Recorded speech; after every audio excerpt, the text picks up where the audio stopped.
প্ৰথম কোৱেশ্যনটো দিয়া আছে which of the following popular cricketer has been named cricketer of the year by the ICC in this year. তলৰ কোনজন জনপ্ৰিয় ক্ৰিকেটাৰক ICCয়ে এই বৰ্ষত বৰ্ষশ্ৰেষ্ঠ ক্ৰিকেটাৰ সন্মান প্ৰদান কৰিছে? অপশ্যন এ দিয়া আছে জাসপ্ৰীত বুমৰাহ, অপশ্যন বি দিয়া আছে মহম্মদ শ্বামি, অপশ্যন চি দিয়া আছে ৰবীন্দ্ৰ জাদেজা, অপশ্যন ডি দিয়া আছে বিৰাট কোহলি। ইয়াৰ শুদ্ধ আনচাৰটো হৈছে আনচাৰ এ জাসপ্ৰীত বুমৰাহ এই বৰ্ষত সৰ্বশ্ৰেষ্ঠ বা বৰ্ষশ্ৰেষ্ঠ ক্ৰিকেটাৰ সন্মান প্ৰদান কৰিছে ICCয়ে। ICC ফুল ফৰ্ম হৈছে ইণ্টাৰনেশ্যনেল ক্ৰিকেট কাউন্সিল আৰু ইয়াৰ বৰ্তমান চেয়াৰমেন হৈছে জয় শাহ। নেক্সট কুৱেশ্যনটো হৈছে which of the flowing state celebrate the hornbill festival every year. তলৰ কোনখন ৰাজ্যত হৰ্ণবিল উৎসৱ প্ৰতি বছৰে পালন কৰা হয়? অপশ্যন এ দিয়া আছে মেঘালয়, অপশ্যন বি দিয়া আছে অৰুণাচল প্ৰদেশ, অপশ্যন চি দিয়া আছে মণিপুৰ, অপশ্যন ডি দিয়া আছে নাগালেণ্ড। ইয়াৰ শুদ্ধ আনচাৰটো হৈছে আনচাৰ ডি নাগালেণ্ড ৰাজ্যত প্ৰতি বছৰে হৰ্ণবিল উৎসৱ পালন কৰা হয়। নেক্সট কুৱেশ্যনটো দিয়া আছে which of the flowing state has newly introduce UCC। তলৰ কোনখন ৰাজ্যত নতুনকৈ UCC প্ৰৱৰ্তন কৰা হৈছে? অপশ্যন এ দিয়া আছে মেঘালয়, অপশ্যন বি দিয়া আছে মধ্যপ্ৰদেশ, অপশ্যন চি দিয়া আছে উত্তৰাখণ্ড, অপশ্যন ডি দিয়া আছে উত্তৰ প্ৰদেশ। ইয়াৰ শুদ্ধ আনচাৰটো হৈছে আনচাৰ চি উত্তৰাখণ্ডত নতুনকৈ UCC প্ৰৱৰ্তন কৰা হৈছে আৰু দেশৰ ভিতৰতে উত্তৰাখণ্ড প্ৰথমখন ৰাজ্য হৈ পৰিছে যি নেকি UCC প্ৰৱৰ্তন কৰা।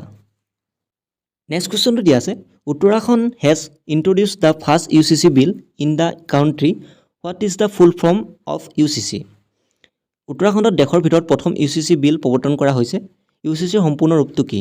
অপশ্যন এ দিয়া আছে uniform civil code, option B দিয়া আছে university city code, option C দিয়া আছে unified children code, option D দিয়া আছে নন অফ দিছ। ইয়াৰ শুদ্ধ আনচাৰটো হৈছে answer A uniform civil code. UCC full form হৈছে ইউনিফৰ্ম চিভিল কোড আৰু UCC উত্তৰাখণ্ডত প্ৰথম প্ৰৱৰ্তন কৰা হৈছে দেশৰ ভিতৰতে। নেক্সট কুৱেশ্যনটো হৈছে how many people from Assam have been award the Padma Shri this year. তলৰ কেইজন ব্যক্তিক এই বৰ্ষত পদ্মশ্ৰী সন্মান প্ৰদান কৰা হৈছে? অপশ্যন এ দিয়া আছে 1, অপশ্যন বি দিয়া আছে 4, অপশ্যন চি দিয়া আছে 6, অপশ্যন ডি দিয়া আছে 5। ইয়াৰ শুদ্ধ আনচাৰটো হৈছে আনচাৰ বি অসমৰ 4জন ব্যক্তিক পদ্মশ্ৰী সন্মান প্ৰদান কৰা হৈছে। নেক্সট কুৱেশ্যনটো হৈছে how many people from Assam have been award the Padma Bhushan this year. অসমৰ কেইজন ব্যক্তিক এই বৰ্ষত পদ্মভূষণ সন্মান প্ৰদান কৰা হৈছে? অপশ্যন এ দিয়া আছে 1, অপশ্যন বি দিয়া আছে 4, অপশ্যন চি দিয়া আছে 6, অপশ্যন ডি দিয়া আছে 5। ইয়াৰ শুদ্ধ আনচাৰটো হৈছে আনচাৰ এ অসমৰ এজন ব্যক্তিক পদ্মভূষণ সন্মান প্ৰদান কৰা হৈছে। আৰু কোনকেইজন ব্যক্তিক পদ্মশ্ৰী আৰু কোনজন ব্যক্তিক পদ্মভূষণ প্ৰদান কৰা হৈছে তাৰ ওপৰতো আমি চাম নেক্সট কুৱেশ্যনত।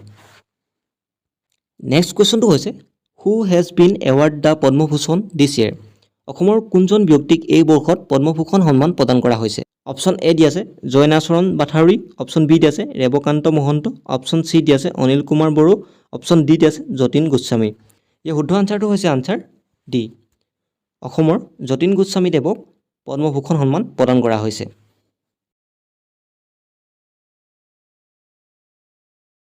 নেক্সট কুৱেশ্যনটো হৈছে which of the following person from Assam has not been awarded the Padma Shri this year.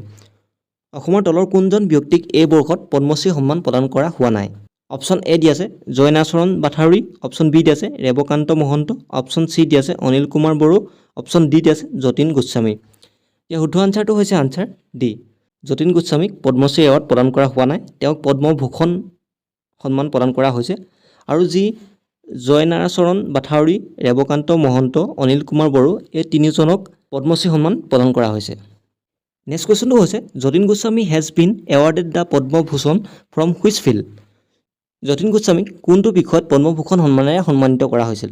Option A দিয়া আছে art and culture, option B দিয়া আছে এডুকেশ্যন, অপশ্যন চি দিয়া আছে কালচাৰ, অপশ্যন ডি দিয়া আছে লিটাৰেচাৰ এণ্ড এডুকেশ্যন। এই শুদ্ধ আনচাৰটো হৈছে আনচাৰ এ যতীন গোস্বামীক আৰ্ট এণ্ড কালচাৰৰ বাবে পদ্মভূষণ সন্মান প্ৰদান কৰা হৈছে আৰু তেওঁ অসমৰ একমাত্ৰ ব্যক্তি যি নেকি পদ্মভূষণ সন্মান লাভ কৰিছে 2025 বৰ্ষত। নেক্সট কুৱেশ্যনটো হৈছে Anil Kumar Boro and Geeta Upadhyay has been awarded the Padma Shri from which field. Anil Kumar Boro আৰু গীতা উপাধ্যায় কোনটো বিষয়ত পদ্মশ্ৰী সন্মানেৰে সন্মানিত কৰা হৈছিল? অপশ্যন এ দিয়া আছে art and culture, option B দিয়া আছে এডুকেশ্যন, অপশ্যন চি দিয়া আছে কালচাৰ, অপশ্যন ডি দিয়া আছে লিটাৰেচাৰ এণ্ড এডুকেশ্যন। ইয়াৰ শুদ্ধ আনচাৰটো হৈছে answer D literature and education. অৰ্থাৎ সাহিত্য আৰু শিক্ষা এই দুটা বিষয়ত অনিল কুমাৰ বড়ো আৰু গীতা উপাধ্যায়ক পদ্মশ্ৰী সন্মানে সন্মানিত কৰা হৈছিল। নেক্সট কুৱেশ্যনটো হৈছে Jaynacharan Bathari and Rebakanta Mahanta has been awarded the Padma Shri from which field. Jaynacharan Bathari আৰু ৰেবকান্ত মহন্ত কোনটো বিষয়ত পদ্মশ্ৰী সন্মানেৰে সন্মানিত কৰা হৈছিল? অপশ্যন এ দিয়া আছে art and culture, option B দিয়া আছে এডুকেশ্যন, অপশ্যন চি দিয়া আছে কালচাৰ আৰু অপশ্যন ডি দিয়া আছে লিটাৰেচাৰ এণ্ড এডুকেশ্যন। ইয়াৰ শুদ্ধ আনচাৰটো হৈছে answer A art and culture. অসমৰ পৰা এইবাৰ পদ্মশ্ৰী সন্মান পোৱা 4গৰাকী ব্যক্তি আছে, মোক উল্লেখ কৰিছোঁ, আৰু সেই 4গৰাকীৰ ভিতৰত এগৰাকী হৈছে জয়নাচৰণ বাথাউৰি, এগৰাকী হৈছে ৰেবকান্ত মহন্ত, এগৰাকী হৈছে গীতা উপাধ্যায় আৰু এগৰাকী হৈছে অনিল কুমাৰ বড়ো। নেক্সট কুৱেশ্যনটো হৈছে how among the following has been newly elected as the president of the Asom Sahitya Sabha. Assam সাহিত্য সভাৰ নতুনকৈ তলৰ কোনজনে সভাপতি হিচাপে নিৰ্বাচিত হৈছে? অপশ্যন এ দিয়া আছে যতীন গোস্বামী, অপশ্যন বি দিয়া আছে doctor Ranjan Gogoi, option C দিয়া আছে ডক্টৰ বসন্ত কুমাৰ গোস্বামী, অপশ্যন ডি দিয়া আছে কুলধৰ চলিহা।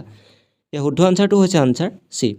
অসম সাহিত্য সভাৰ সভাপতি হিচাপে নিৰ্বাচিত হৈছে নতুনকৈ ডক্টৰ বসন্ত কুমাৰ গোস্বামী। নেক্সট কুৱেশ্যনটো দিয়া আছে the 2025 session of Assam Sahitya Sabha is held at which of the following place? Assam সাহিত্য সভাৰ 2025 বৰ্ষৰ অধিৱেশন তলৰ কোনখন ঠাইত অনুষ্ঠিত হৈছে? অপশ্যন এ দিয়া আছে নাৰায়ণপুৰ, অপশ্যন বি দিয়া আছে পাঠশালা, অপশ্যন চি দিয়া আছে ডিব্ৰুগড়, অপশ্যন ডি দিয়া আছে যোৰহাট। ইয়াৰ শুদ্ধ আনচাৰটো হৈছে আনচাৰ বি। অসম সাহিত্য সভাৰ 2025 বৰ্ষৰ অধিৱেশন পাঠশালাত অনুষ্ঠিত হৈছে।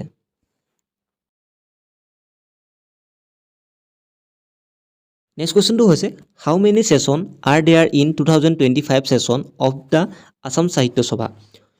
অসম সাহিত্য সভাৰ 2025 বৰ্ষৰ অধিৱেশনখন কিমান সংখ্যক অধিৱেশন? অপশ্যন এ দিয়া আছে 77, অপশ্যন বি দিয়া আছে 76, অপশ্যন চি দিয়া আছে 85 আৰু অপশ্যন ডি দিয়া আছে 101। ইয়াৰ শুদ্ধ আনচাৰটো হৈছে আনচাৰ এ। 2025 বৰ্ষৰ যিখন অধিৱেশন পাঠশালাত অনুষ্ঠিত হৈছে এই অধিৱেশনখন 77 সংখ্যক। নেক্সট কুৱেশ্যনটো হৈছে which of the following popular singer has been awarded the Padma Shri this year. তলৰ কোনগৰাকী জনপ্ৰিয় কণ্ঠশিল্পীক এই বৰ্ষত পদ্মশ্ৰী সন্মানেৰে সন্মানিত কৰা হৈছে?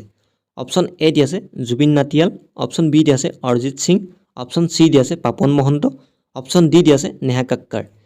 ইয়াৰ শুদ্ধ আনচাৰটো হৈছে আনচাৰ বি। অৰিজিত সিঙক এই বৰ্ষত পদ্মশ্ৰী সন্মানেৰে সন্মানিত কৰা হৈছে। নেক্সট কুৱেশ্যনটো হৈছে which police officer of Assam has been awarded the president medal this year. অসমৰ কোনজন আৰক্ষী বিষয়াই এই বৰ্ষত ৰাষ্ট্ৰপতি পদক লাভ কৰিবলৈ সক্ষম হৈছে? অপশ্যন এ দিয়া আছে পাৰ্থ সাৰথী মহন্ত, অপশ্যন বি দিয়া আছে লীনা দলে, অপশ্যন চি দিয়া আছে ইন্দ্ৰাণী মহন্ত, অপশ্যন ডি দিয়া আছে ইন্দ্ৰাণী বৰুৱা। ইয়াৰ শুদ্ধ আনচাৰটো হৈছে ইন্দ্ৰাণী বৰুৱা। DIG ইন্দ্ৰাণী বৰুৱাই এই বৰ্ষত ৰাষ্ট্ৰপতি পদক লাভ কৰিবলৈ সক্ষম হৈছে। নেক্সট কুৱেশ্যনটো হৈছে which place of Assam has been declared as the second capital of Assam. অসমৰ নতুনকৈ কোনখন ঠাইক অসমৰ দ্বিতীয় ৰাজধানী হিচাপে ঘোষণা কৰা হৈছে? অপশ্যন এ দিয়া আছে ডিব্ৰুগড়, অপশ্যন বি দিয়া আছে শিৱসাগৰ, অপশ্যন চি দিয়া আছে নগাঁও আৰু অপশ্যন ডি দিয়া আছে যোৰহাট। ইয়াৰ শুদ্ধ আনচাৰটো হৈছে আনচাৰ এ। ডিব্ৰুগড় চহৰক নতুনকৈ অসমৰ ৰাজধানী হিচাপে ঘোষণা কৰা হৈছে বা অসমৰ দ্বিতীয় ৰাজধানী হিচাপে ঘোষণা কৰা হৈছে। নেক্সট কুৱেশ্যনটো হৈছে director general of Assam police GP Singh has been appointed as the new director general of which department of the union government. অসম আৰক্ষীৰ সঞ্চালক প্ৰধান GP সিঙক নতুনকৈ কেন্দ্ৰীয় চৰকাৰৰ কোনটো বিভাগৰ সঞ্চালক প্ৰধান হিচাপে নিযুক্তি দিয়া হৈছে? অপশ্যন এ দিয়া আছে BSF, অপশ্যন বি দিয়া আছে SSB, অপশ্যন চি দিয়া আছে CRPF আৰু অপশ্যন ডি দিয়া আছে CISF। ইয়াৰ শুদ্ধ আনচাৰটো হৈছে আনচাৰ চি। অসম আৰক্ষীৰ সঞ্চালক প্ৰধান GP সিঙক নতুনকৈ কেন্দ্ৰীয় চৰকাৰৰ CRPFৰ ডাইৰেক্টৰ জেনেৰেল হিচাপে এপইণ্ট কৰা হৈছে। নেক্সট কুৱেশ্যনটো হৈছে who is the newly appointed director general of Assam police. Assam আৰক্ষীৰ সঞ্চালক প্ৰধান হিচাপে নতুনকৈ কোনজন আৰক্ষী বিষয়াক নিযুক্তি প্ৰদান কৰা হৈছে? অপশ্যন এ দিয়া আছে GP সিং, অপশ্যন বি দিয়া আছে RP সিং, অপশ্যন চি দিয়া আছে হৰমিত সিং আৰু অপশ্যন ডি দিয়া আছে পাৰ্থ সাৰথী মহন্ত। ইয়াৰ শুদ্ধ আনচাৰটো হৈছে আনচাৰ চি। অসম আৰক্ষীৰ নতুনকৈ সঞ্চালক প্ৰধান হিচাপে হৰমিত সিঙক নিযুক্তি প্ৰদান কৰা হৈছে। হৰমিত সিং ইয়াৰ পূৰ্বতে তেওঁ স্পেচিয়েল DGP হিচাপে আছিল। নেক্সট কুৱেশ্যনটো হৈছে who is the newly appointed commissioner of Guwahati police. Guwahati আৰক্ষী কমিশ্যনাৰ হিচাপে নতুনকৈ কোনজন আৰক্ষী বিষয়াক নিযুক্তি প্ৰদান কৰা হৈছে? অপশ্যন এ দিয়া আছে GP সিং, অপশ্যন বি দিয়া আছে RP সিং, অপশ্যন চি দি আছে হৰমিত সিং আৰু অপশ্যন ডি দি আছে পাৰ্থ সাৰথী মহন্ত। ইয়াৰ শুদ্ধ আনচাৰটো হৈছে আনচাৰ ডি। গুৱাহাটী আৰক্ষী কমিশ্যনাৰ হিচাপে পাৰ্থ সাৰথী মহন্তক নতুনকৈ নিযুক্তি প্ৰদান কৰা হৈছে।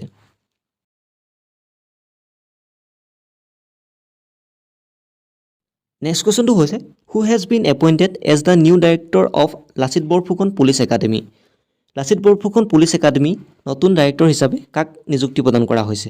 অপশ্যন এ দি আছে দিগন্ত বৰা, অপশ্যন বি দি আছে R P Singh, option C দি আছে হৰমিত সিং আৰু অপশ্যন ডি দি আছে পাৰ্থ সাৰথী মহন্ত। ইয়াৰ শুদ্ধ আনচাৰটো হৈছে আনচাৰ এ। দিগন্ত বৰাক লাচিত বৰফুকন পুলিচ একাডেমী নতুন ডাইৰেক্টৰ হিচাপে এপইণ্ট কৰা হৈছে।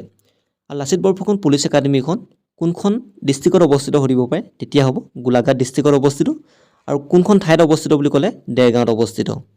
PTC, APTC, BTC এই সকলো ট্ৰেইনিং চেণ্টাৰ একলগ কৰি বৰ্তমান ইয়াৰ নাম লাচিত বৰফুকন পুলিচ একাডেমী ৰখা হৈছে।